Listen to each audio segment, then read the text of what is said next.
All right. Hey, everyone. Welcome to The Field Between. My name's Ahmed. And I'm Yasmin. And today we're joined by our friend Mehran Nazir, who is going to be talking to us about a pretty heavy topic, but, the genocide in Bangladesh. And we felt like, Mehran, first of all, thank you for being with us. I know you're sick, so I think it's very generous of you to use your time. Hey, Ahmed. Hey, Yasmin. Thanks for having me. A little bit under the weather, but certainly good enough to kind of speak on this topic. Yeah. And I just want to say the reason that I wanted to reach out and decided to reach out is because you had that Instagram post that I think very beautifully connected what's happening in Palestine today to a history of and a pattern of imperialism, and kind of, putting into sharp relief not just the acts that we're witnessing today, but really trying to reckon with the fact that we live with the consequences of those actions for generations. And so also on the auspicious occasion of Henry Kissinger's death, I felt it kind of appropriate to reach out. Yeah, I think certainly there's no tears lost in Bangladesh over his passing. That's for sure. Yeah. Okay. So, just for anyone who's listening right now, be warned, again, this is a pretty heavy episode, so there's going to be discussion of some pretty graphic violence, things like that. So if that is stuff that is a trigger, I would suggest maybe fast forwarding through certain parts or skipping altogether, but very important episode.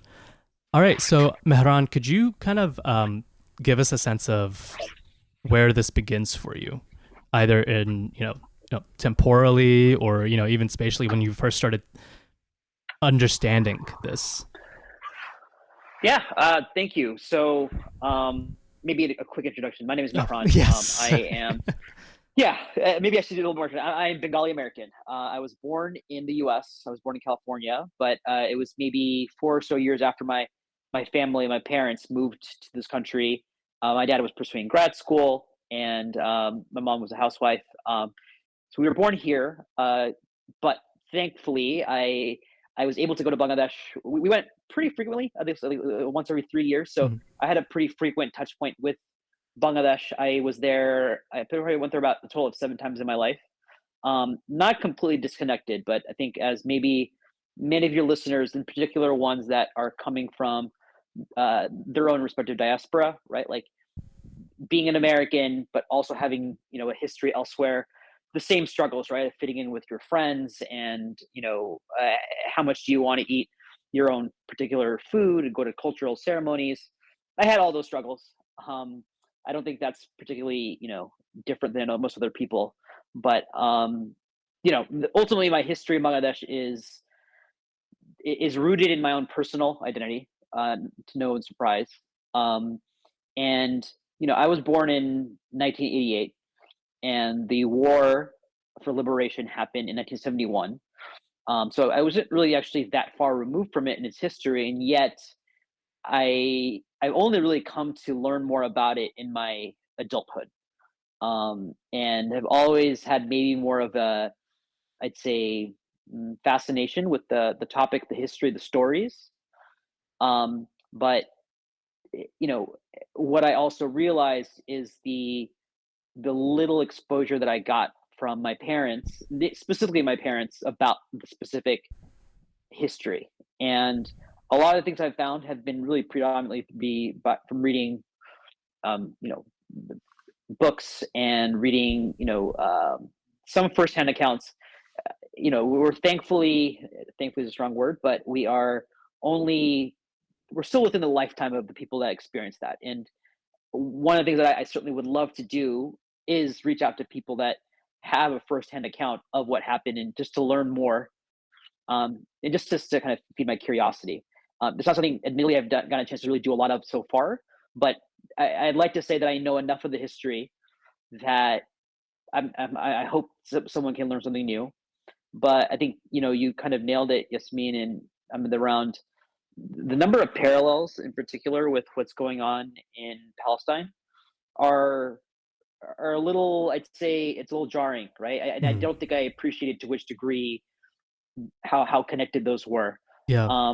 And I've seen these expressions of solidarity between Bengalis and Palestine, and I can only speak for myself, but what's happening in Palestine is, I think, without a doubt, the most horrific news story that I've ever experienced in my life from afar. And the way in the way in which we can experience this over social media adds another dimension to it. Mm. And it's forced this rekindling of this interest in my own history. And I think history is one thing, right? Like reading what happened in a sequence of events in a history book, but I think history in many ways is also who you are. And in this particular case, I've always been fascinated with the idea that remnants of what happened in 1971 have been passed on to me through a very popular thing on social media, intergenerational trauma, Yeah. right? And while the word has maybe lost some of its meaning in social media, it is a very, very real thing.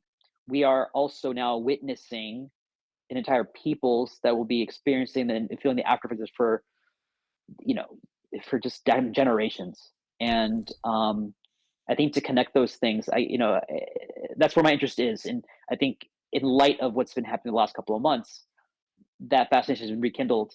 And I really appreciate you reaching out to me, because I just the other day told a story, a personal story around this liberation war. And a gentleman was really moved by it. He came to me afterwards and asked me very curious questions about what precipitated the war, and really just really friendly questions. And I was just eager to tell him all about what I know about the war. And for me, I've been reading these things for years, but I think for him, it was all brand new. And so And I maybe really do genuinely appreciate. Maybe we can start there for a little bit for listeners. And I have to admit, so I'm half Pakistani, and I was embarrassed by how little I knew about this topic. And I think this is a huge issue also I feel strongly about with South Asian diaspora.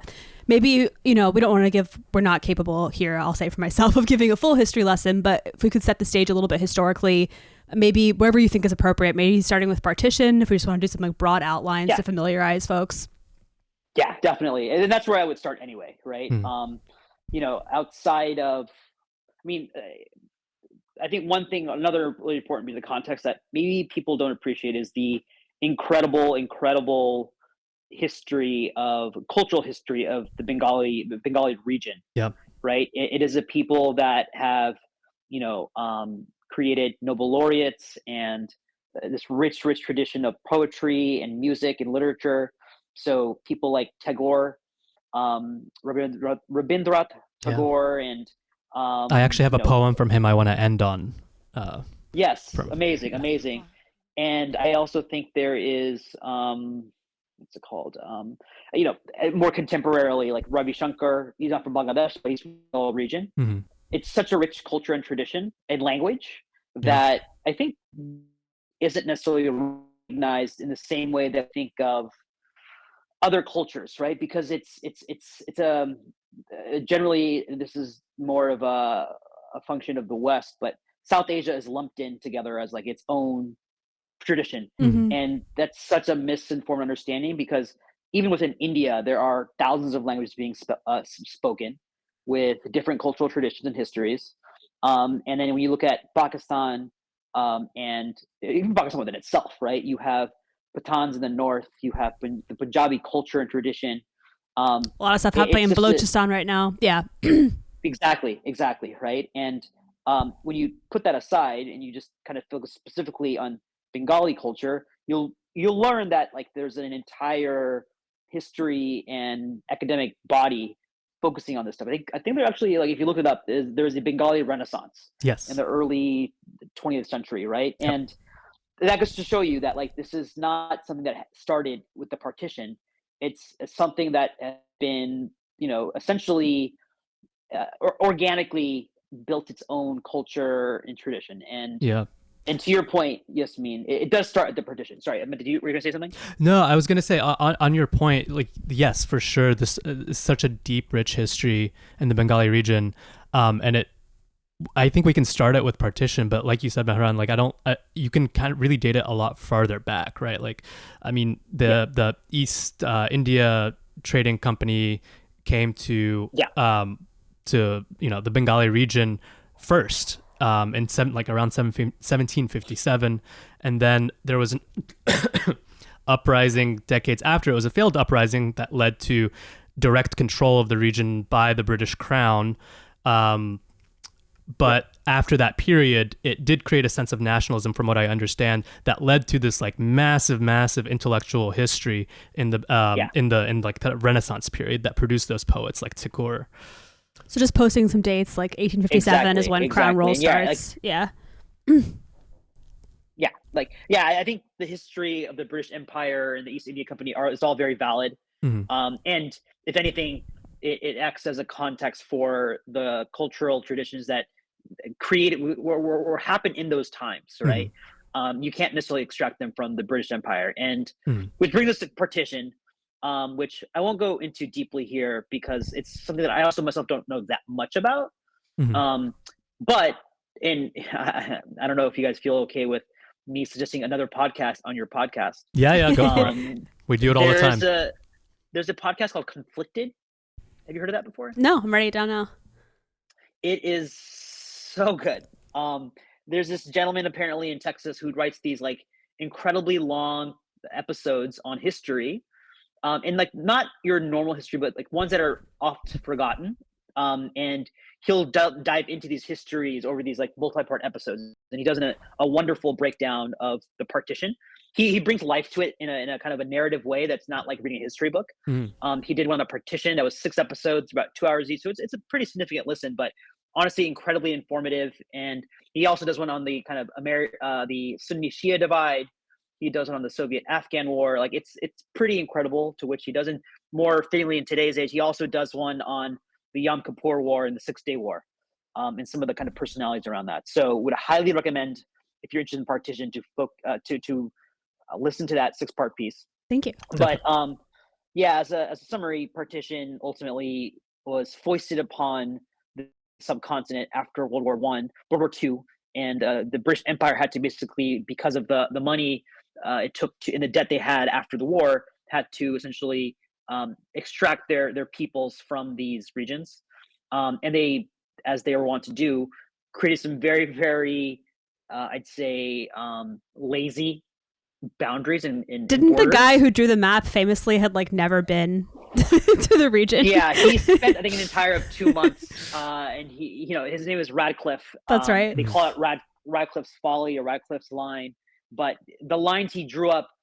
had absolutely zero consideration for, again, peoples and the history, right? I think more that one particularly one particular region was the Punjab region, yep, which spans what is modern-day Pakistan and India, and contains both Muslims and Hindus, and actually and Sikhs, which right, is like often forgotten. Mm-hmm. And the line just went straight down the middle of that. So as you can imagine, the stories of like the blood and the bloodshed are truly, truly horrifying. Right. And there's a lot of people who, it's a chapter in history that's not really often talked about, because I think a lot of people that can talk to it have put it away in their minds, because it's so difficult. I'd say my wife's grandfather, he migrated his family from India to Pakistan, and mm-hmm, he's no longer with us. But from what I heard from my wife, he was never really keen on talking about what he saw during the partition. Right. And for folks who aren't familiar, I mean, I think we're giving some context here, but it's one of the largest like population transfers in history. It was a massive amount of people who were moved, and a lot of sectarian violence ensued, and a lot of just sort of chaos and panic.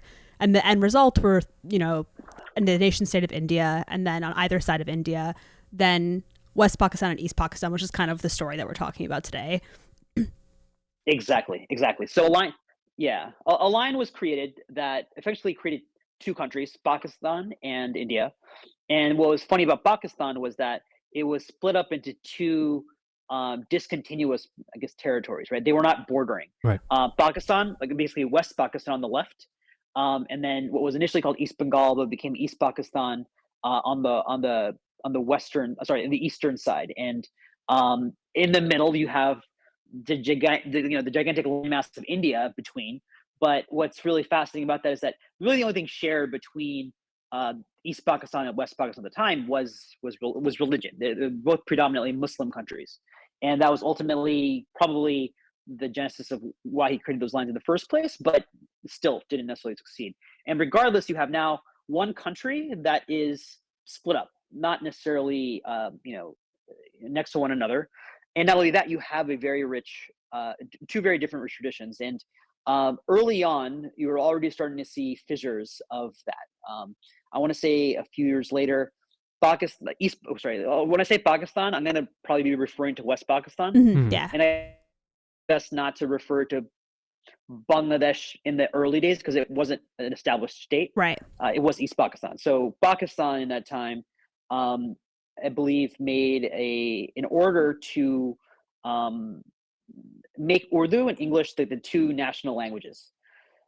As you can imagine, at the time also, Pakistan and East Pakistan both actually had around the same amount of people, population-wise. Wasn't East Pakistan actually like a tiny bit bigger, which is like even more outrageous? That was being like kind of treated like a colony almost. Exactly. Yeah. I don't know exactly the exact numbers, but it was comparable. Yeah. Right. Pakistan had a much larger landmass, but just in terms of people, you had about around the same amount of people. And obviously, East Pakistan is not happy about this situation where they had they agitated for having Bengali as a officially recognized language, but it was not. And I think one of the things you'll see in this entire storyline is around nationalism, and how that was not particularly well taken by Pakistanis. They in fact they did their best to enforce it and stifle any organization or protests. But it all culminated in this event in 1952, I want to say, and I remember that because that's the year around my father's birth. I think it's I want to call it the kind of the pinnacle of the Bengali language movement. So if you want to look that up, right? And it's this again, this agitation for making Bengali recognized, and it essentially culminated in this protest of students in a university in Dhaka that were shot by police officers. So I think akin to if you think about Kent State in America or a student protest that runs it is this event where people where students were effectively martyred for standing up for their language. Another sidebar is I think UNESCO actually now recognizes that day as Indigenous Language Day. It's something of that sort, right? And it stems from this particular violent event. But I'm just once again creating context for the simmering that's happening between East Pakistan and Pakistan, and this tension continues. And once again, it's almost like taxation without representation, where the interests of the country were being served for Pakistan, less so East Pakistan. Yeah. I also just want to add one. Sorry, I want to add one little thing that at the same time, I think in the same time period that you're talking about from 55 up until 71, the Bengalis being the majority population and ethnicity, they did feel colonized economically, and a laborer in the East earned a third of what a laborer in the West earned. And also the region was deprioritized when national budgets were being considered. Yeah, exactly. And so again, it even though it was functioning as one country, it was not governed like that. Yeah. And there's obviously going to be some discontent there. And so fast forward, this is 52, and we're going to fast forward to like 1970, and right at the end of 1970 there was this great cyclone. I believe the name of it was the Bhola cyclone. So it's Bhola, and it's one of the one of the most destructive natural disasters that, at least this world in terms of human cost. I think the estimates are around anywhere between 300 to 500,000 people who died. Oh wow. And entire villages were swamped. I think I was reading there's this one town that of like 150,000 people, where 45% of their population just disappeared. And Bangladesh is a sidebar. It's a very low level country. It's where a lot of people feel like the first climate refugees will be, because sea rise will affect Bangladesh probably disproportionately to other countries, and there's a lot of people there. So again, these natural disasters were these monsoons, these cyclones are a regular part of kind of the Bengali seasons, but in this particular one, there was a really horrific type of cyclone that did a lot of damage. And I don't have a lot of specific. I asked my mom about this, who was probably 7 or 8 when that happened, and she knows exactly what that cyclone was like. It was just like them hunkering down in their house, and I don't think she has a lot of detail around the specifics of it, but she lived closer to the coastline, and what ultimately means is like there's a huge, like, imagine like Katrina, right? Hurricane Katrina, and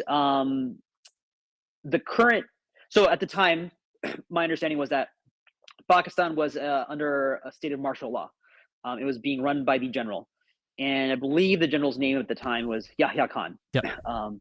And I believe he's flying over the region, and he kind of famously says, "It doesn't look so bad," and he dismisses kind of like the suffering, and that obviously creates a lot of unrest within the Bengali population, and it creates a lot of, again, mistrust of the Pakistan central government. And it just so happens that a few months later, this gentleman, General Khan, is holding, I believe, Pakistan's first democratic election, right? So this is in 1970? This is now, I think we've now moved into 1971. Okay. Or early 1971. And I believe he helps administer this governorship. This election. And there are, I think, 3 core people at play here. There's this gentleman, Yahya Khan, who is the leader of a particular party. I want to say it's the PPP. Yep. You have another gentleman, I think, Zulfikar Ali Bhutto, which you might recognize the Bhutto name because that family has been in and out of power over the course of the last 50 years. But he was the leader of another party, and then another gentleman named Sheikh Mujibur Rahman, who was the leader of what's called the Awami League, which is basically a political party. It's kind of like a nationalist socialist party, right? Like somewhat Marxist, but with national. And this party is in Bangladesh, right? Yeah. Okay. Yeah. Yeah, it's in Bangladesh. It's in East Pakistan, right? Right. And I don't know enough about its values, but it doesn't sound like unfeasible, and I'll explain why later. But ultimately, there's an election that's held, and in a parliamentary election, whichever party gains the most seats, they effectively win control of the government. They form the government, and the prime minister or president is usually the president of that party.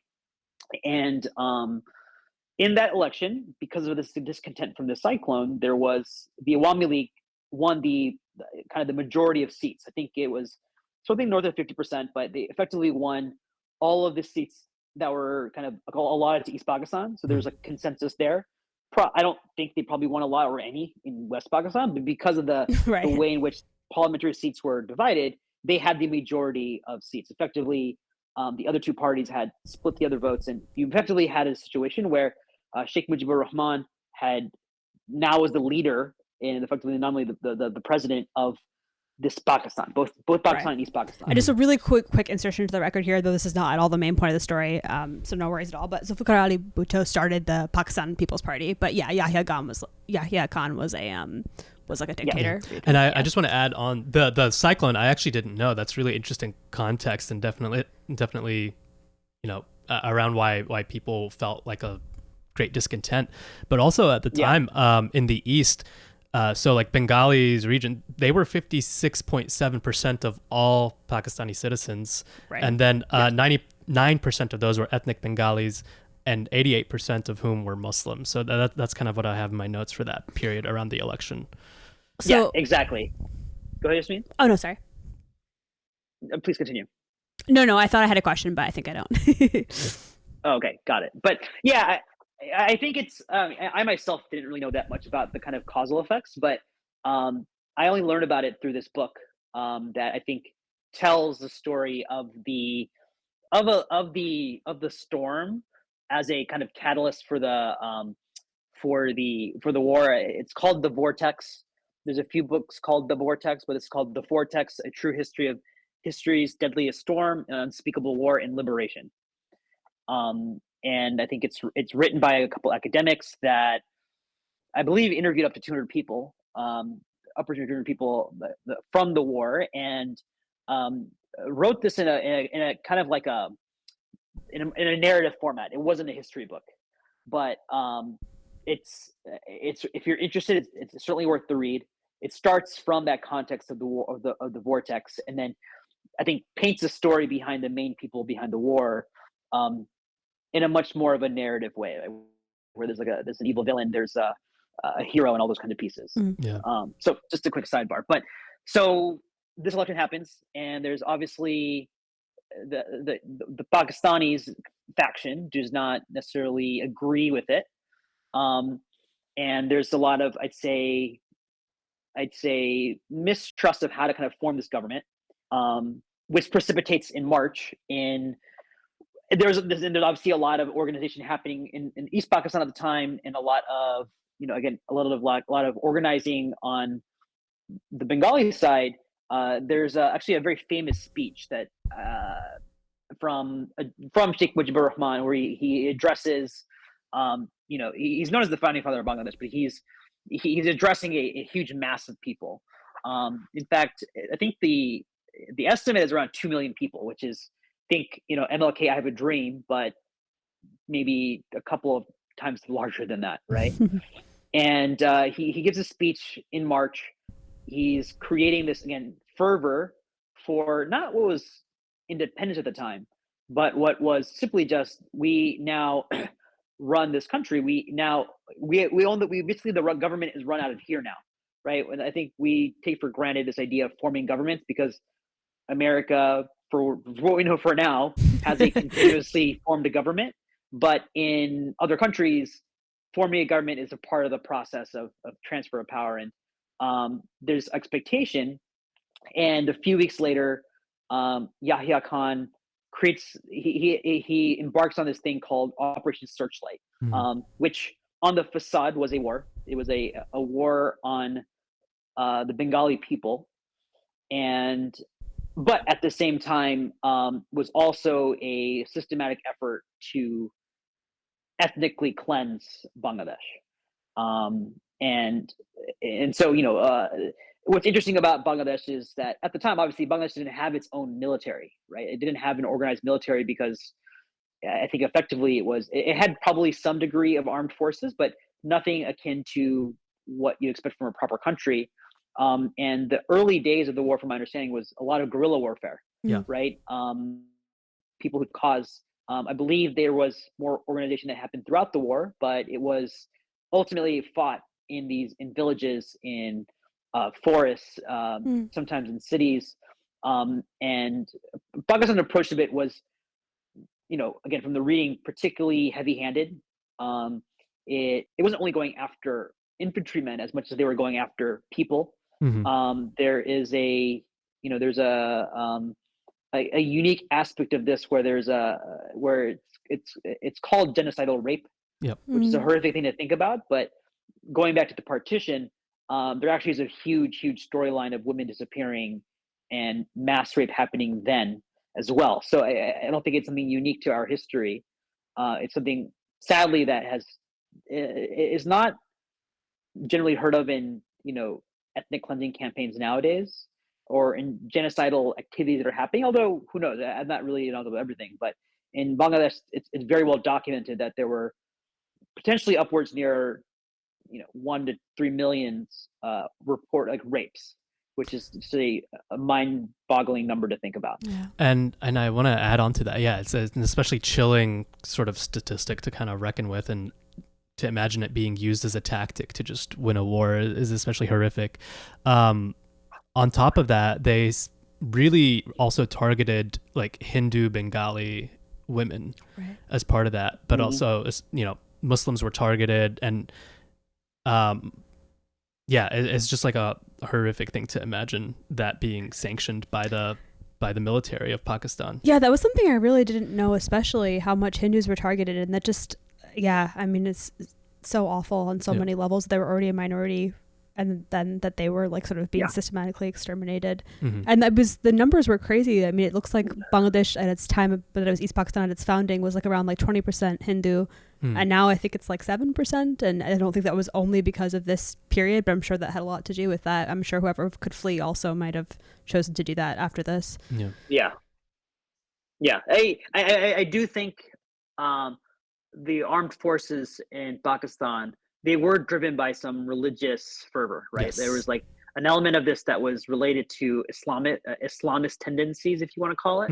It seems like racialized also, which is interesting though. It's like religious, but also with like racial kind of overtones of like inferiority. Yeah. So that's actually an amazing, observation. I really appreciate that, because this goes into my own personal history. Now, Bengalis tend to be, again, we're talking about generalities here, but in general, Bengalis tend to be a little shorter, a little darker in complexion, and historically, it's kind of more of like, this is the known thing and the known pattern. I don't know if it's ever been like scientifically, observed or empirically measured, but that's generally the case. If you're in America and you almost always know, oh, this person's definitely Bengali versus this person's Pakistani. Not always the case, but it is sometimes very clear, especially if you're in neighborhoods like Jackson Heights in New York City.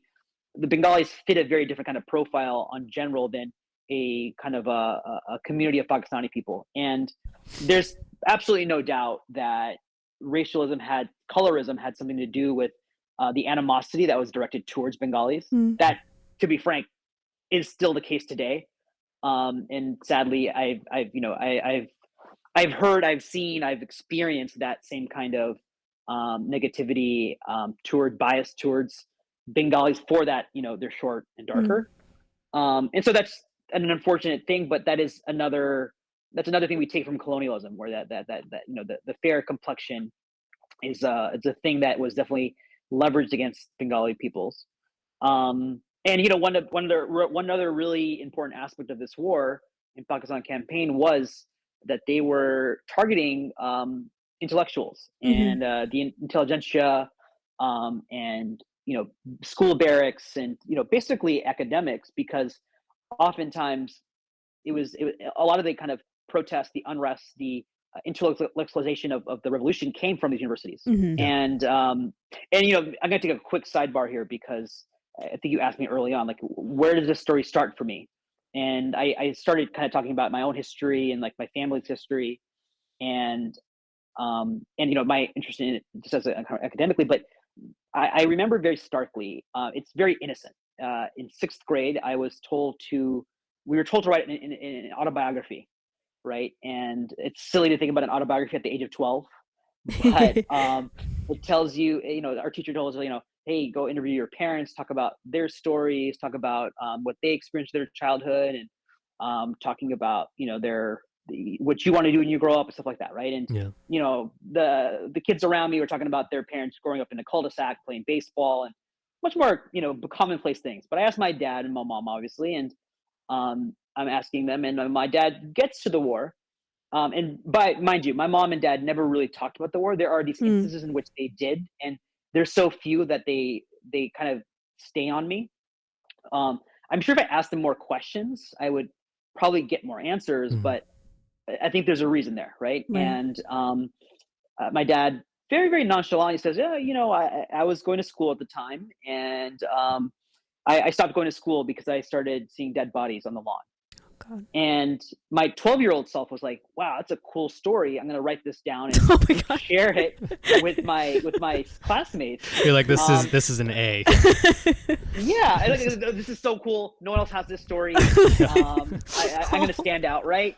And now you see, again, what's happening in Palestine is like, what we're seeing is just not normal for humans. Right. It's not something that any human or people should ever experience. And while my dad said something so nonchalantly, in retrospect, I think about that as like, that's probably just a man who's repressed a lot of really horrific things he might have seen. Absolutely. And normalized it. Yeah. And it's just an interesting thing where, my introduction to the kind of bloodiness of the war happened so innocently. Yeah. And I look back in retrospect, and especially in light of, again, the atrocities we're seeing in Palestine, Yeah. it's a real thing. And just another mirror to it, you mentioned, right? Like they specifically targeted the intellectuals, but that is another thing that we're seeing here of the with journalists the being targeted. journalists and poets Yeah. and doctors and lawyers. Yeah. Yeah. Exactly. I do want to get back to the timeline, but I have to hear, how did that go over with your classroom? I don't know if I got reactions, right? But I don't remember the reaction to anything, right? But Yeah. I will say that my story stood out versus other people, because it was not. I don't know if anyone else's parents had grown up. I mean, they did grow up. Some of them grew up with war. I don't know if anyone came from, had fought in Vietnam. I don't remember that specifically, but I do think that war had been a part of America. But again, it was war abroad. It wasn't war at home. Right. And it's a very different kind of thing. Absolutely. But yeah, I don't remember, to be frank. That's but fair. I always looked at it as like this cool thing because it stands out, obviously. But I never thought about it as in terms of as a traumatic event my dad experienced that kind of shapes who he is today, until I learned more about feelings and trauma over the past few years. Right. And so So I'm just going to pause for a second, if it's okay, and kind of pull out, just for listeners. And this is something that I think we came across also in our reading, and then I'm hearing from you in your narration. The sort of main targets of the genocidal campaign were students, intellectuals, the Awami League, to sort of like anyone who was, pro-independence, but that probably also obviously ended up lumping in many other people, and then all Hindus in particular. Yes, exactly, right. So, this genocidal campaign is happening. Guerrilla warfare is happening. I don't think the theater of war was like World War I, where people are lining up, but there was air assaults. There were a lot of fighting. Again, Bangladesh is not a open field. It's usually a very dense jungle, right? And so, as you can imagine, the theater of war is very different. And I think one thing worth kind of now taking a step back from now is stepping outside the war zone is like, where is the West in all this? Yeah. What is? Let's talk about that. Yeah. Old Henry. That's such an important part of this, and I think this is also underappreciated. But at the time, in March, there was a gentleman named Archer Blood. I think he was the ambassador to Pakistan. He had a specific title. I'm not sure if he was the ambassador to Pakistan, from the U.S. ambassador, or if he was some kind of local, civil servant in Bangladesh. But he authors this telegram. It's called the Blood Telegram, where he says in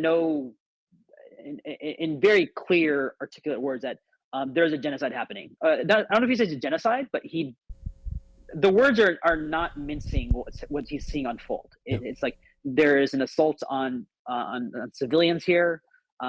There is something that we really have to push back against. There's an entire people, like ethnic cleansing. I don't want to misuse his words. Actually, in fact, I do want to look it up real quick. Go for it. Yeah. And while go ahead. I was going to say, while you're doing that, I just want to add additionally just what had been going on between India and Russia, or the Soviet Union at the time. They had signed a mutual defense pact, which the U.S. was kind of, eyeing those two countries and being like, I don't know, like they kind of just wanted to flex at the Soviet Union. Yeah. Or this is actually a Cold War proxy war. Yes. It wasn't fought with American forces or Soviet forces. I don't know if U.S. artillery was involved, but I'm sure it was. It was, yeah. The U.S. did arm Pakistan, and they were flying and drop American planes and dropping bombs. You say the U.S. armed Pakistan? Yeah. So this is. I'd love to read this short telegram because it's.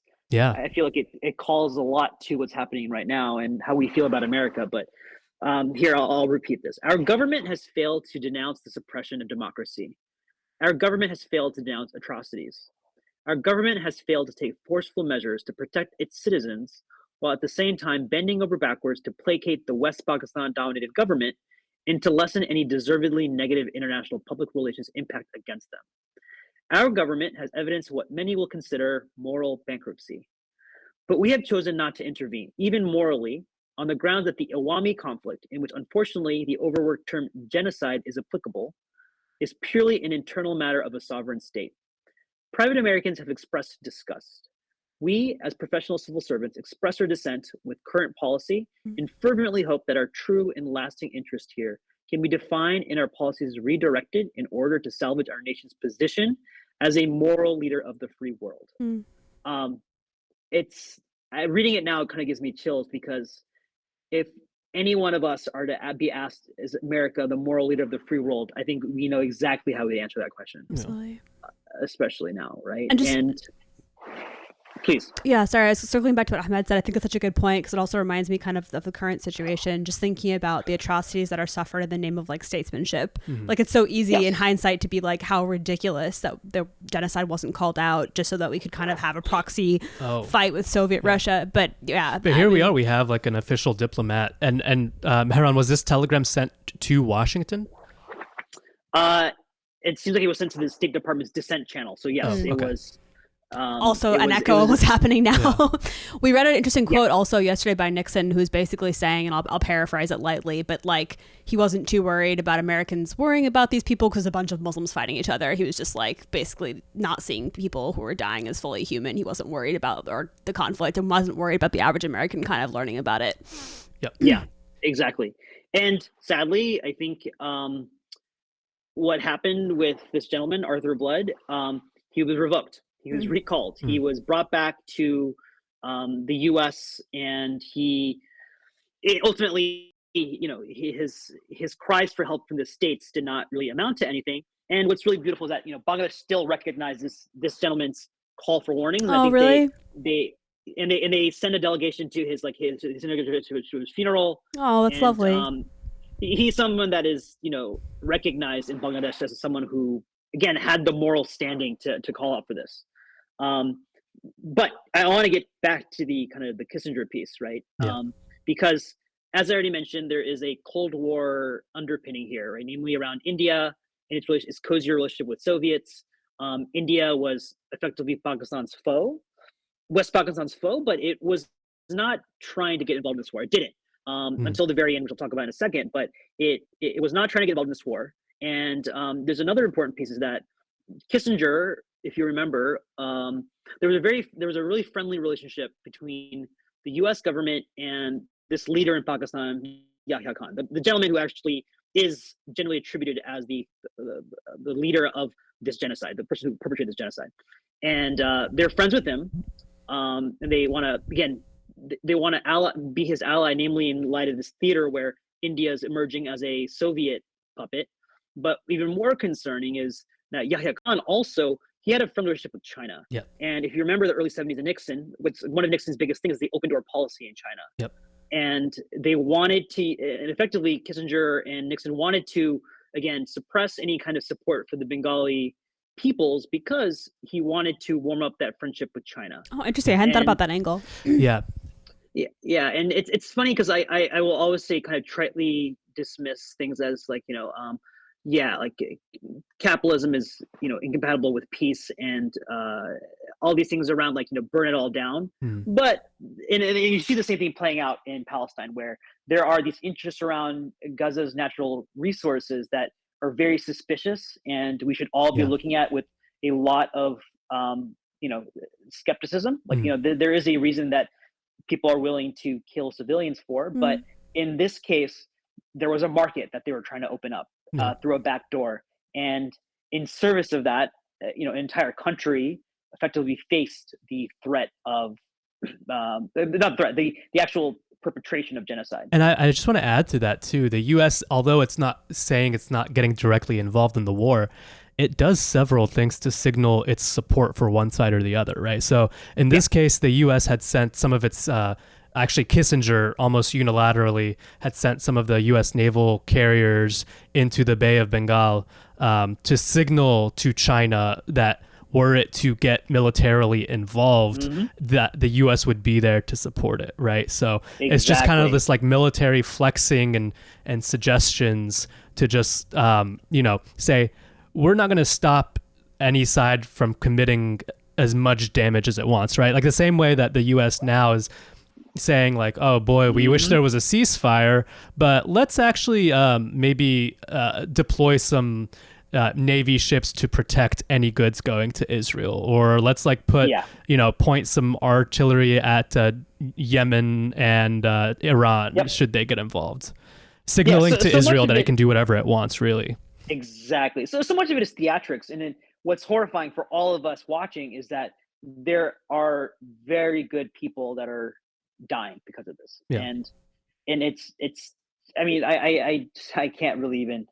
I think I know you all understand how we all feel about watching what's happening in Palestine, but what's sad, and again, what's crazy in 50 years is that I do think while I have a lot of gripes around social media, that has leveled a playing field that was not available to Bengalis or the Bangladesh people in 1971, right? Like this war was obviously suppressed in the U.S. international media. Like there's an entire apparatus that is working in concert to basically minimize what is basically a genocide, right? There's a lot of forces at play that will speak to the reason. I think there was also a campaign to paint the Bengali militants as terrorists, and Pakistan being kind of their rightful attacks against terrorists, right? It's funny how messaging can be so dramatic, and as we've seen over the last couple of months, messaging is such an important part of this conflict, right? And I think in that time, Bangladesh did not have absolutely any power to change its particular its messaging on that. And so this going back to the war, it's ongoing, and I don't have a great grasp of the specific kind of ups and downs and battles and so on and so forth, but ultimately there is an event in early December where India gets pulled into it. I don't remember exactly what it was, but in early December, go ahead, Ahmed. I will say the Indo-Pak War. So I know that the Pakistanis did do a preemptive strike on some Indian military bases. So I think that's what kind of pulled them into the conflict. Oh there. Shit! Really? Okay. That sounds about right? Because what they have called it is the third India-Pakistan war, right? So it is considered a war between the two countries, and I do think that there was some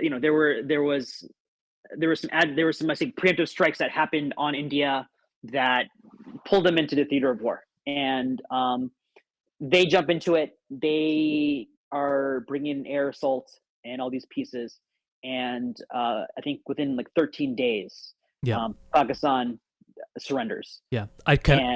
Sorry, I just wanted to read this like little excerpt here to just kind of more specifically describe what Pakistan had done. I think this was on the 3rd of December. The Air Force launched a surprise preemptive strikes on 8 Indian airfields, including Agra, which was 480 kilometers from the border. At the time of attack, the Taj Mahal had been camouflaged with lots of twigs and leaves and draped with burlap. Because its marble glowed like a white beacon in the moonlight, these preemptive strikes, known as Operation Chengiz Khan, actually were inspired by the Israeli Operation Focus in the Arab-Israeli Six-Day War. Yeah, which is disturbing on so many levels. Effectively, Bangladesh's Independence Day is celebrated as December 16th. And it had this weird, what you'll always see normally, not always, but what you'll see is that the arts community will generally take up causes that are otherwise unseen. So if you remember, like George Clooney had a thing about Darfur 15 years ago, right? And in this case it was George Harrison, who's the member of the Beatles, who really he put this particular struggle on the map, right?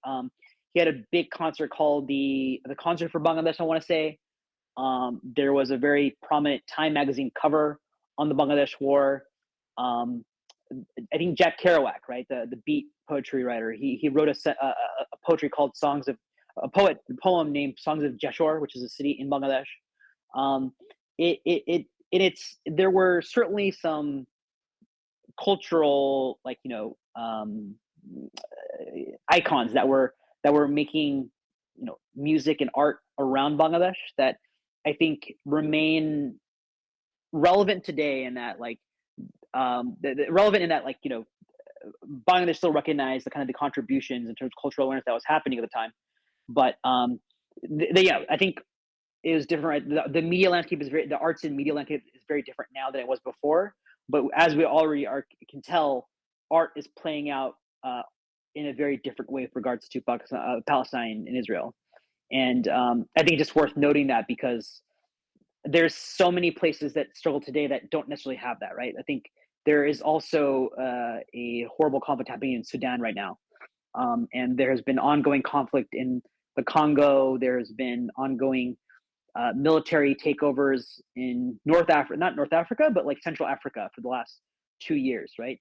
And at the end of the day, the common denominator is there are people in power. And when I say people, it's always men. So, I mean, might as well call it what it is, right?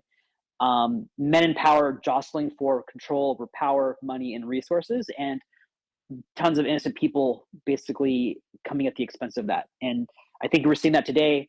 I think we saw that in Bangladesh in 1971.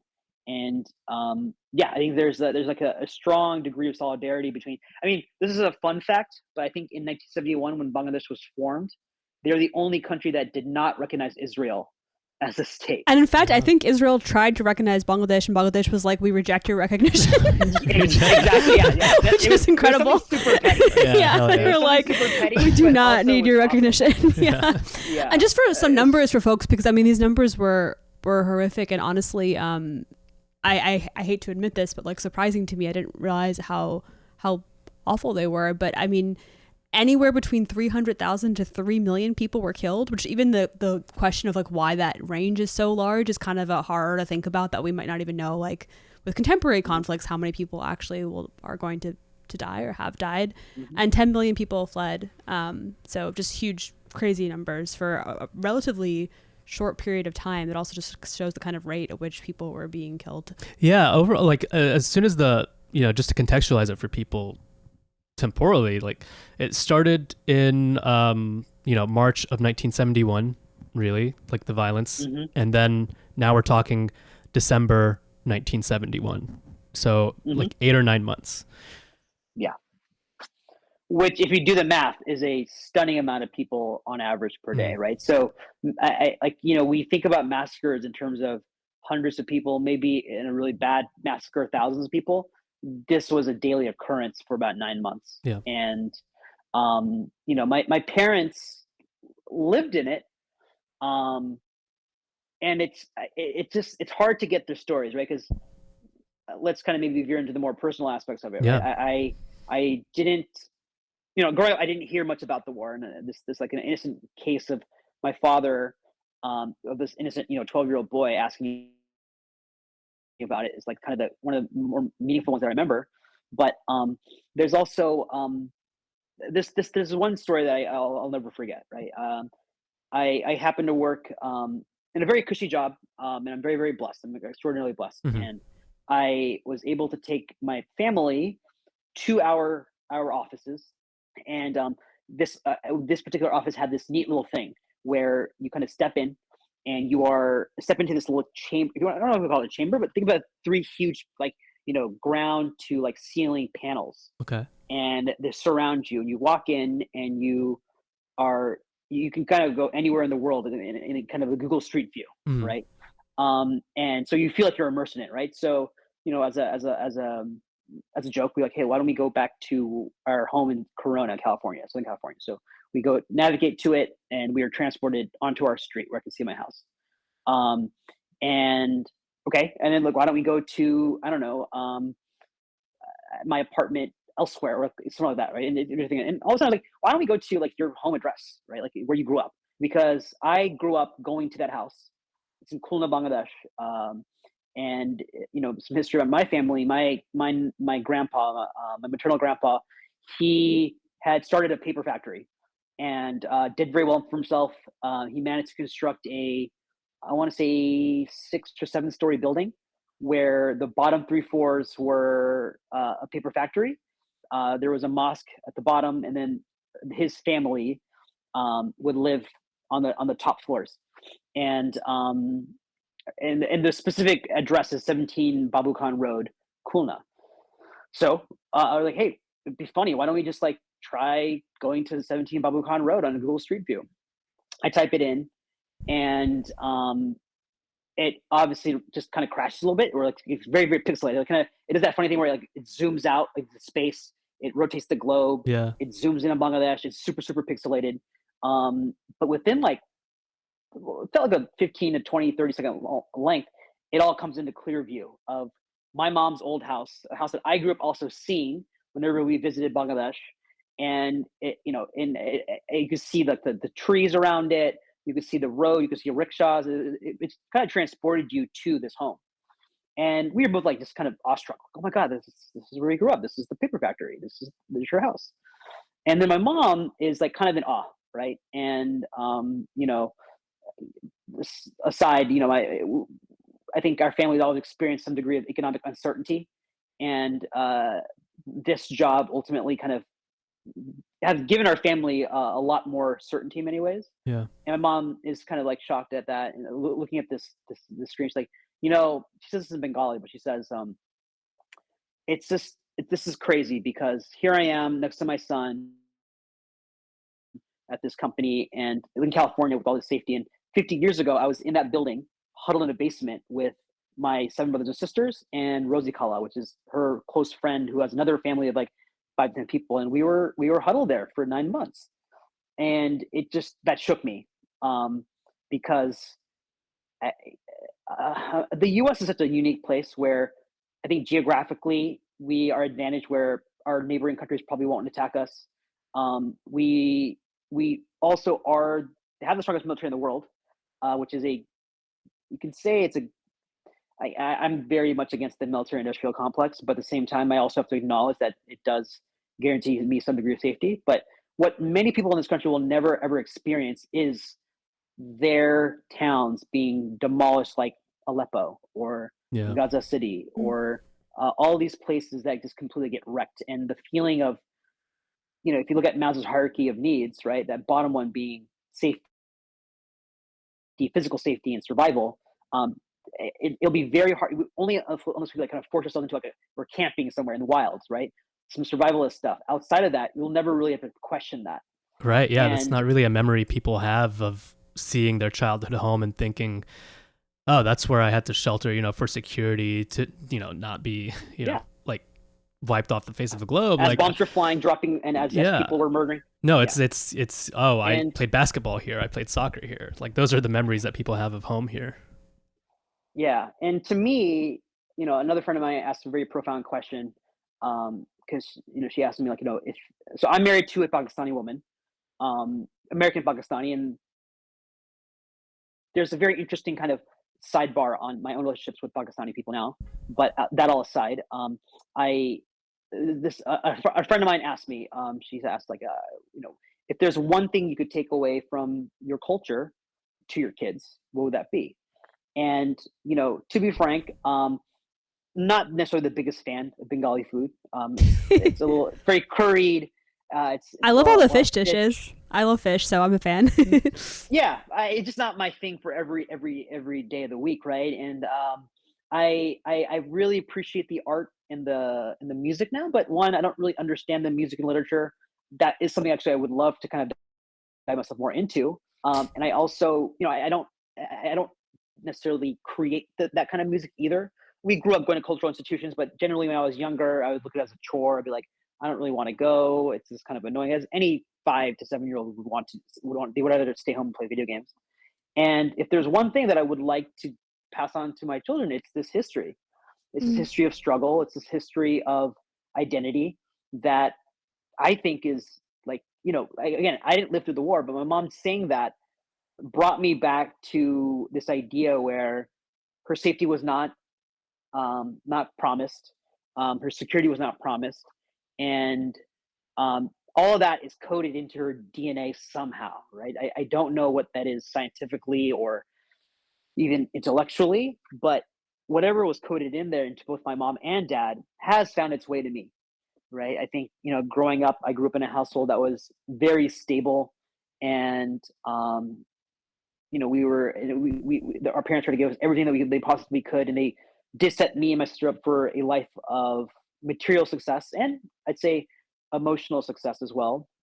I don't say emotional success, but more like, well, I think we're good people, which is kind of the most important thing anyone can really do. Mhm. But there's a part of us that, struggle to communicate our feelings, and in many ways are very internally repressive. And that is something that I'm still trying to unlearn today, right? Like, I am not shy about some of my own mental health struggles, and I have spent, just countless hours working on that kind of stuff. But so much of that comes from my parents and the way that they were coded in terms of expressing emotions and fears and frustrations. And a lot of that could have, I think, definitely was probably attributable to this horrific event that happened, right? Like, we grow up going to these Bengali family parties, and you definitely knew there was an uncle here and there that was like, one, very effusively talking about Bengali politics and very effusively talking about his experience of the war. There are the Bengali uncles that were like, I will never talk to a Pakistani person, and I understand why that is. I once again had this really, I don't know if it's the unique thing, but my mom, I'd say Bengali tend to be more secular, and so our Bengali community back home in Southern California generally more secular, not as practicing the Islamic faith. Yet our local community, which was dominated by Pakistanis, was, and my mom is a more observant Muslim. And I had the fortune of growing up with both Pakistani people and Bengali people, in these kind of different spheres. And I generally have a very warm relationship with Pakistani, in particular Pakistani Americans, right? That's who I grew up with mostly. I went to college, moved to New York City, and I still know a lot of Pakistani Americans, probably the largest contingent of my friends, and I am now married to one. And the reason I say Pakistani Americans is that also I probably met a higher number of Pakistani nationals in the last 10 years after college, and maybe a little bit even within college. And the conversation isn't really veered this way very often, but it has happened on more than one occasion where you are overhearing their own understanding of the war, and it is incredibly like it doesn't exist. Yeah. It's like, oh yeah, there was a conflict, India got involved, that was that, right? It's like two lines in their history books, and in many ways it's also even like they have their own narrative sometimes. And I want to give them the benefit of the doubt where they're probably educated in a way. I definitely have very close Pakistani friends who have now seen that, like, wait, what we were taught was a lie, and it's actually horrific. And I'm not looking to get an apology from every Pakistani national, but there is a variant of Pakistani nationalism that some people that I know have that is actually pretty disturbing, right? And that also Yeah. there's a I mean, I don't want to go into like the Pakistani identity and what's happening there and kind of what the state is, but there's a lot of people that I know that point at this idea of a Pakistani superiority complex, not only against Bengalis but also against Indians, and their superiority as an ethnic group, if you want to call it, and their own kind of like their, what you want to call it, like obsession with military power and all these things that have really kind of veered the country to where it is today. And I think it's just an interesting kind of backdrop where, while it's not something in my day-to-day life, I've been to Pakistan twice, and it's actually an incredibly beautiful country with so rich in tradition and culture, and some of the most incredible landscapes I've ever seen. And I remember going to the Pakistani consulate to ask for to get a passport and get a visa. And I'm talking to the gentleman at the front, and he asked me, "Hey, what is the nation of your grandparents or your parents?" I said, "Bangladesh." And very quickly he asked, "Oh, you mean East Pakistan?" And now, again, once again, giving the benefit of the doubt, this gentleman seemed like he was probably from Pakistan. He was not trying to get a rise out of me, whereas I definitely have had people who said East Pakistan to get a rise out of me, and that's not okay. Yeah. But this gentleman was probably raised in an environment where East Pakistan was the additional name. It was going to be referred to as that. There was, now they're Bangladesh, but like whatever, it's not a big deal. And that is very cutting. But I think you still have to have grace with people. He wasn't trying to get at me, but in that moment, I just felt very, very. I was triggered. I was triggered. Where like, okay, there's an entire history of a genocide that happened that gave me a Bangladeshi name, not a East Pakistani name. That's very generous of you. I think. Oh, sorry, you finish first. That's kind of the summary of it, but yeah. I was gonna say, I think I think it is so important to talk about. I think particularly just thinking about and again, this is obviously not everyone, but I think a lot of Pakistani diaspora is really quick to call out like the BJP in India and the current repression of Muslims there. And like, while that is horrific, I think if you're going to call out other nation states, it's important to also recognize like, just the terrible horrors that were perpetuated by your own nation state. And then also even to think about the treatment of religious minorities currently in Pakistan is like really a whole nother can of worms that we don't have time to get into here. Also, yeah, and to not consider the fact that the racial superiority you experience, I mean, I don't know, I might be talking out of turn here, but is a consequence of lines that were drawn by this British guy, right? Like at some point you were all kind of considered, I don't want to say the same because there were like within that region like many different traditions and a lot of diversity, but now this like Pakistani nationality is like a consequence of like British colonialism. Absolutely, I think that's totally. So it's like, what are you actually proud of here? I don't understand. Yeah, I mean, there's absolutely, I think you kind of put your fingers on any kind of ethnic history, especially in the East.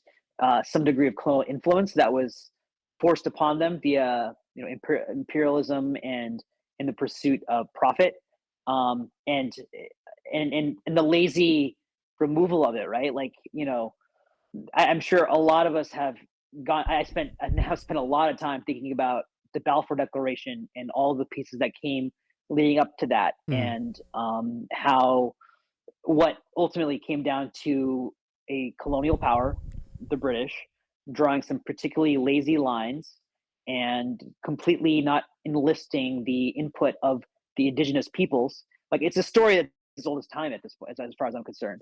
And we can't do much to unwield I'd say unwind the past. Mm-hmm.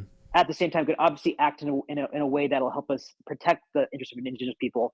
But I also think that there's an interesting way in which we should think about things, because I think I think about what's happening in Palestine and what was happening before. I mean, before the Balfour Declaration, from my understanding, historic Palestine, there were Jews coexisting with Palestinians happily.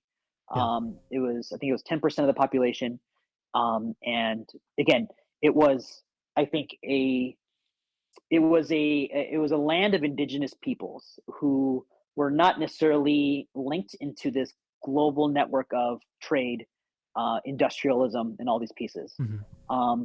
And suddenly there is now a religious justification for migrating for a certain group of people, a diaspora.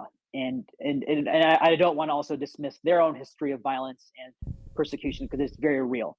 But they come over and they, again, like settle unfairly, and there's obviously, and they had the backings of the West. But the piece lost in talking about who owns the right to the land is that one of those peoples is very much linked into this world, this global network of trade, capitalism, and whatnot, right? And that is where a lot of the power vests from when it comes to military power, right?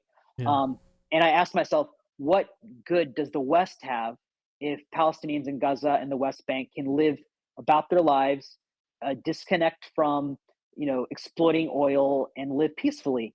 And the sad answer to that, I think, is that the world doesn't gain from it, and they want to extract resources from this incredibly rich region. And the reason why I bring that up is I feel like all of us can take a look at how we are part of this global network of trade and consumerism, materialism.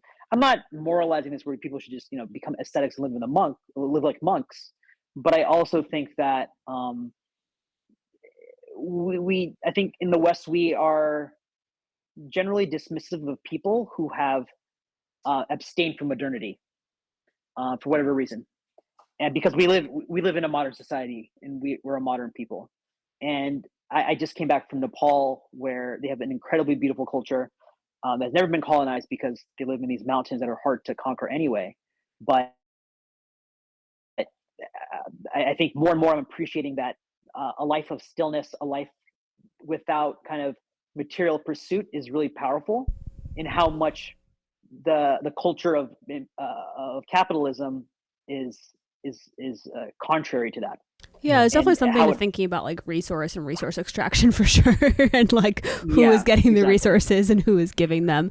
I was thinking about the timeline also of like Israel coming into being in 1948 and initial partition of India, Hmm. Pakistan, and Bangladesh, then West Pakistan, East Pakistan in 1947. I mean, the timelines are also really interesting, even though obviously very different things are happening in many ways. They are very much like colonial byproducts. And I think it's important to understand that history, and I don't have all the answers, I don't have any answers, but if there is to be any kind of resolution, I think you have to understand the kind of historical genesis of how these states came to be. And my kind of Yeah. soapbox thing that I've gone on rants on before on air, so I'll spare everyone, but it's just that like nation states, I think, are kind of a model that is not serving us, Yeah. and that there is something Yes. to think about. I mean, I'll be honest. I mean, like my grandfather was like an ambassador to Pakistan, and I'm not like I have strong connections. You don't owe me an apology. You don't owe me an apology. No, not a personal apology. I just mean like it's not like I live a life that is free of associations historically with nation states, and I'm a citizen of the U.S. and I benefit a lot from having an American passport when I travel, when I get visas. But I just going forward, I don't see a world that gets better if we continue to have a nation state model. And I was also thinking, and sorry, I'm jumping around a little bit, but what you were saying about the kind of guerrilla warfare when people were fighting back against the Pakistani army, that also to me seems so interesting, because it's kind of like ultimately when you have people invading someone else's land, there's some ways in which you just like can't really win, or you usually can't win. I mean, you can kill a lot of people and it's horrific, but like you don't know the land, like, and that just kind of gets to the point of like, why are you there? Like you don't know the terrain in the way that they do. It's not your territory, and you kind of just see that in the way that the war literally works out in terms of just like clumsy. And I'm thinking now about Israel's army just kind of really clumsily sending in missiles and like all this talk of like precision, and there's no precision to be found. Well, I think what we learned from here, right, is like the goal is not to kill the guerrillas, right? Like you have these weapons that are very good at killing civilians. Yeah, absolutely. And Yeah. and so unfortunately, it's the civilians seeing American planes flown by Pakistani soldiers dropping bombs on them. It's them seeing U.S. artillery shells like land on their doorstep. It's civilians, Yeah. so it's not really the guerrillas. Yeah. Um, Yeah. I mean, the U.S. learned this lesson very well in Vietnam, Yeah. where they just ultimately could not conquer these people, even if they had more casualties on their side. You see people, and I wholeheartedly hope for a peace in Palestine, but I surely hope, and I don't think anyone's different in this, that they are given a right to stay on that land and govern it as they see fit. yeah. And we're a long way from that, but I think I couldn't agree more. I Like think so. Yeah. I don't think any of us really are able to obviously like know what the right solution here is, but I think like Yasmin said, right, like it's once these events are put into place, it just so unfortunately becomes a discussion limited by nation state thinking and nation state solutions that come out of that, right? Like I don't even know how to begin to assess the losses in order to be able to speak to a solution, because I guess in the case of Bangladesh, like right, like on paper Bangladesh won, but like years after independence, to my understanding, there was still they were so wrought by war that there was a famine that led to like an estimated 1.5 million deaths, right? And also on top of that, you have the loss of an incredibly rich intellectual tradition that was stymied by targeted killings of the intellectuals. And I just, in the Palestine context, people talk about like how they want a ceasefire or like a two-state solution.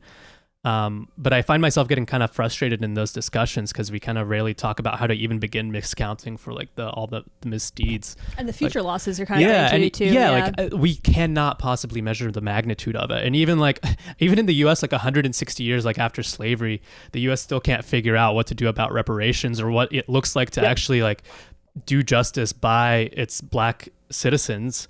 We just expect people to live in a world like built on one gravesite after the other, and then like people incredulously ask, "Oh, like what's haunting you? Like why are you angry? Why do you?" Yeah. And it's not fair to dismiss it anymore, right? No. Like, I think just wrestling with our sins of the past and acknowledge them as a reason for change in the future, right? I mean, obviously, when it comes to reparations and things of that nature, right? Like you just can't boil down their damages in the form of a number. No. No one's, right? And like, what does it look like to build that, a just society, right? Like that takes like creative, real human-centered approaches. And I just feel like when we talk about, okay, what borders do we draw that are just, I just feel like that's such a limiting principle. You know, it's like it's such a bad starting point.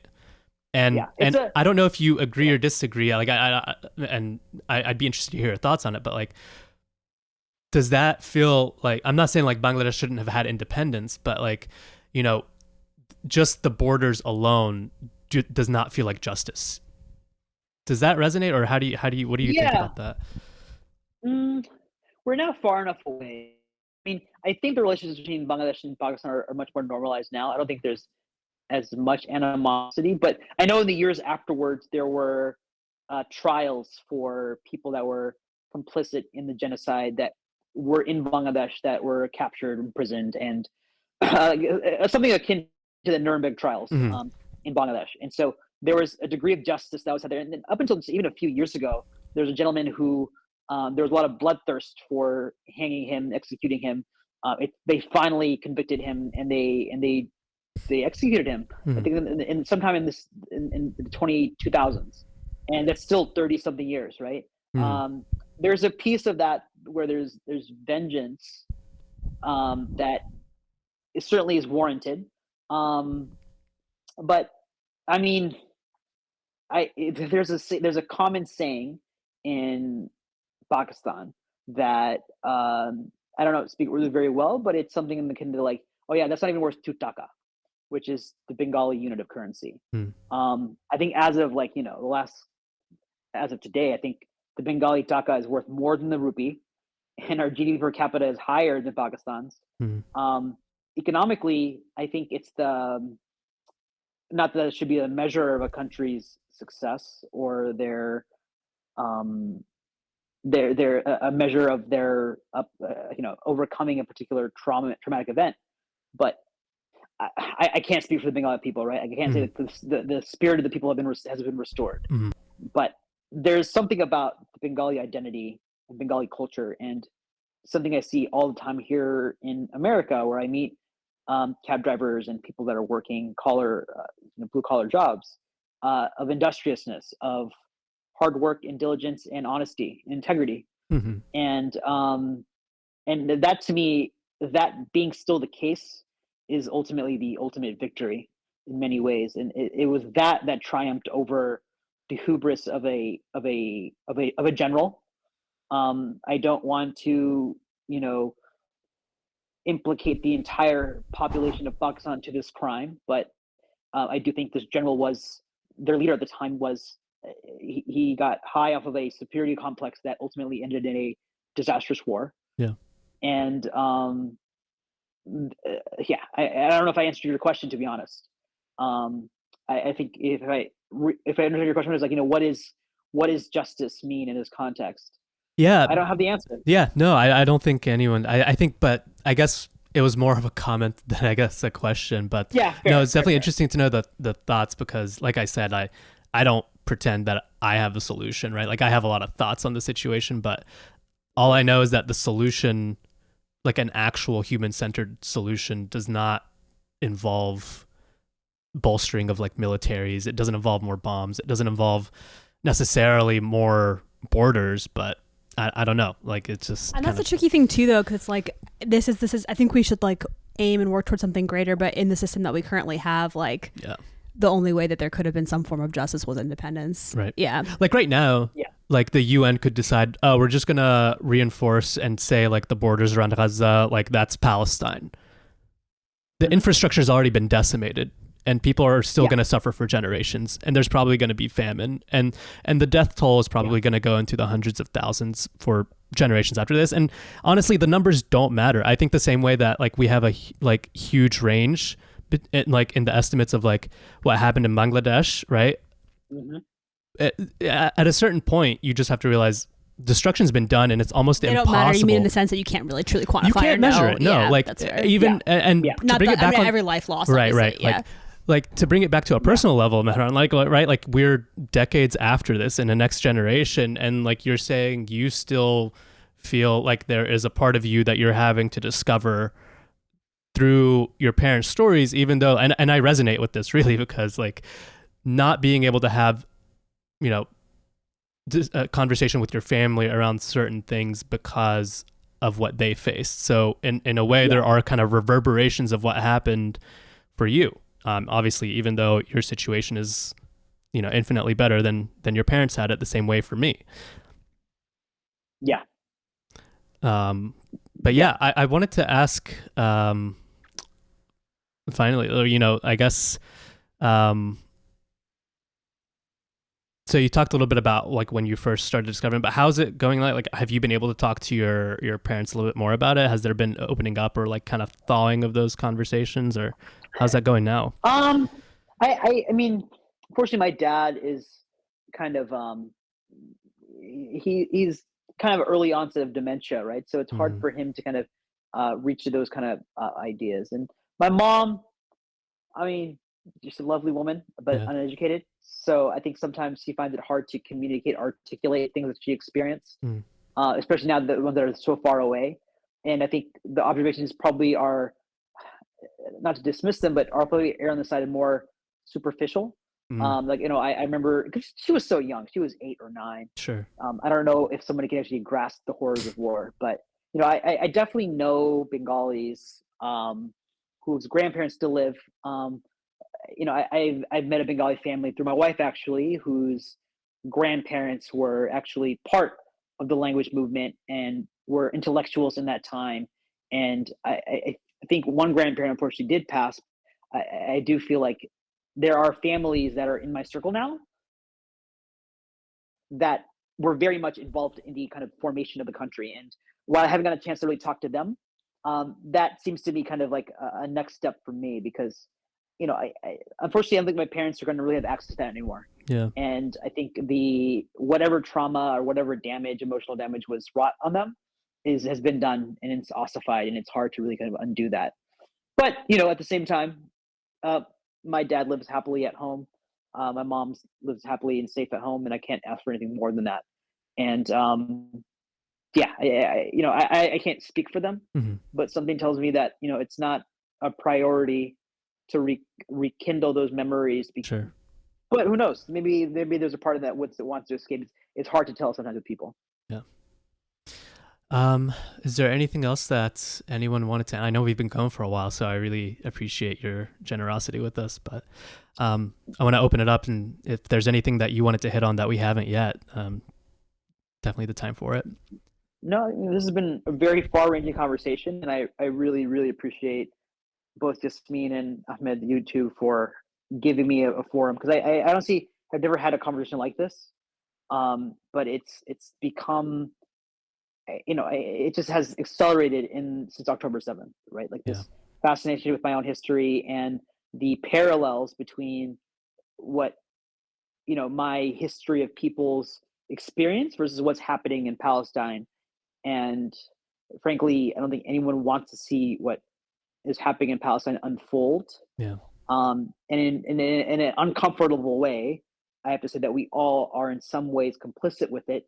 Yeah. You know, whether it be voting or paying with their tax dollars. And does that mean I'm asking everyone to leave this country? No, not at all. But we should be doing whatever we can in our power to reverse the forces in which that has now led to an entire people being eradicated. Yeah. I think that's very well stated. And we also think that in the context of Palestine, this was like a super important episode to do, because I know a lot of people tend to kind of get hyper focused on one thing, but it is really good to be able to zoom out with someone and say, this is fitting a pattern of US and nation state kind of imperialism and military industrial complex. And there are things to be learned for sure. And it's unfortunate. I think that's why this is so frustrating for so many people, is because people who grew up with, you know, family histories that were tied to this, and like myself, who I grew up watching Al Jazeera, like you just see that a lot of patterns are just being repeated. This is not new, and that's kind of what's so frustrating about this. But I'll just say on like a personal. Oh, sorry. Please, Jasmine, please. I was gonna say on a personal level, I just really appreciated the kind of nudge. Like, I feel like I know you didn't like set out. I don't know what your intentions were with your post, but I don't know if you set out to do this, but just kind of led me to do more research and read stuff that I really appreciated and I wish I'd read earlier. So that was also really helpful.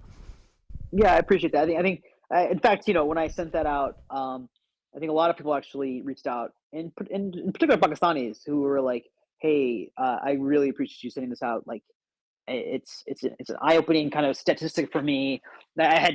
I thankfully had no one reach out to me saying like, I disagree with you about." I mean, what's funny about because yes, for those that might not have seen it, I wrote this. I created this post in my on my Instagram celebrating my dad's birthday. Which was about a month ago and after October 7th. And so I wanted to kind of not only share an appreciation for my dad, but more importantly, draw this parallel, this thread that goes between Bangladesh and experience I had in Pakistan and what's happening in Palestine. And ultimately, that thread is that there is our sloppy execution of defense in America and abroad is shaping the lives of people everywhere, and in many ways it shaped me starting back in 1971, right? And I think people to be cognizant of that, because I think very few people think. I mean, I told two stories. I told the story of my dad in Pakistan. I told the story of what's happening in Palestine. I didn't tell the story, but I pointed to it. But another story I told in that story was the story of I was at the fortune of going to Pakistan a few years ago, and I was in the mountains, the most incredible mountains I've ever seen. And me and my friends were just taking it in. And one of my friends had brought a drone, a photo drone, to take photos and take amazing images. And he let one up. He took up a drone. A bunch of children from the village came around and were just so happy and so like just joyful about this drone. They were taking photos for it. They were posing for it. They were obsessed with it. And within 10 minutes, adults came over to us saying, "Hey, we don't really trust drones and Americans, and we're going to ask you to kind of take them down," which sadly is a reflection of the Americans executing a very lazy drone program that sadly affects the childhoods of a lot of people. In particular, mistargeted terrorists that end up destroying weddings and civilian lives. And what's sad is, if we're more informed about these kind of military policies, we might vote for them differently. We might ask of our civil servants differently. Yeah. And what we're fighting up against is the interests of politicians, of corporations. And I'm not just going to say that this is a easy fight, but it's going to take every single one of us to fight against it. Yeah, agreed. All right, can I take us out on a poem by Rabindranath Tagore? So this is a translation. I can't speak to its quality, but it's titled Freedom. Freedom from fear is the freedom I claim for you, my motherland. Freedom from the burden of the ages, bending your head, breaking your back, blinding your eyes to the beckoning call of the future. Freedom from the shackles of slumber where you fasten yourself in night's stillness, mistrusting the star that speaks of truth's adventurous paths. Freedom from the anarchy of destiny. Wholesales are weakly yielded to the blind uncertain winds, and the helm to a hand ever rigid and cold as death. Freedom from the insult of dwelling in a puppet's world where movements are started through the brainless wires, repeated through mindless habits, where figures wait with patience and obedience for the master of the show to be stirred into a mimicry of life. It's really beautiful. That was really beautiful. Thank you so much, Ahmed. That was really thoughtful of you finding that. Yeah, thanks so much, Mehran. I really enjoyed Thank you so much. This was really, really interesting and helpful. Yasmin and Ahmed, it's my pleasure, and I really appreciate you reaching out. Of course. All right, you have a good one. Feel better. You too, Bye. মেঘ বলেছে যাবো যাবো, রাত বলেছে যাই, সাগর বলে কুল মিলেছে, আমি তো আর নাই। যাব যাব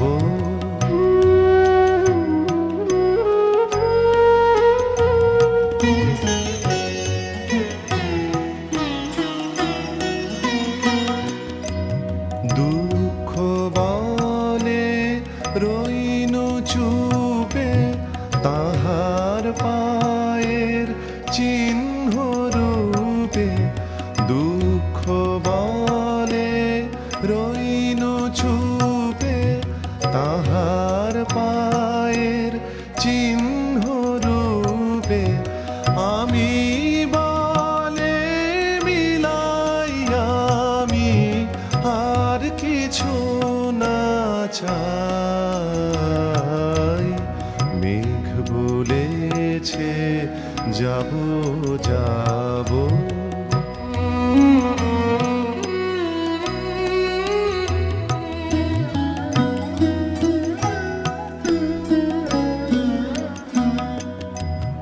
ভুবন বলে তোমার তরে আছে বরণমালা